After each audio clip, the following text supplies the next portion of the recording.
তো সাইয়েদ কুতুব শাহিদ উনিও যখন ওনাকে ফাঁসির কাছে ঝুলানো হবে ওই মুহূর্তে জেল কোডের নিয়ম অনুযায়ী ইমাম সাহেব এসে সাইয়েদ কুতুব শাহিদকে বলতে আরম্ভ করলো যে আমি আপনাকে কালিমা পড়াতে এসেছি, আপনি পড়েন লা ইলাহা ইল্লাল্লাহ। সাইয়েদ কুতুব শাহিদ বললেন আমারে কালিমা শিখাতে এসো না, আমি কালিমা খুব ভালো জানি।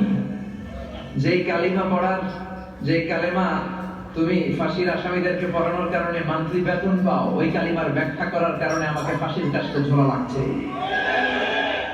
তুমি কালিমা পড়াও, তুমি বেতন নাও, আর আমি কালিমার ব্যাখ্যা করার কারণে আমার ফাঁসি হয়, তার মানে তোর কালিমা আর আমার কালিমা এক কালিমা না। কালিমার মধ্যে পার্থক্য আছে না নাই? কালেমায় পার্থক্য আছে।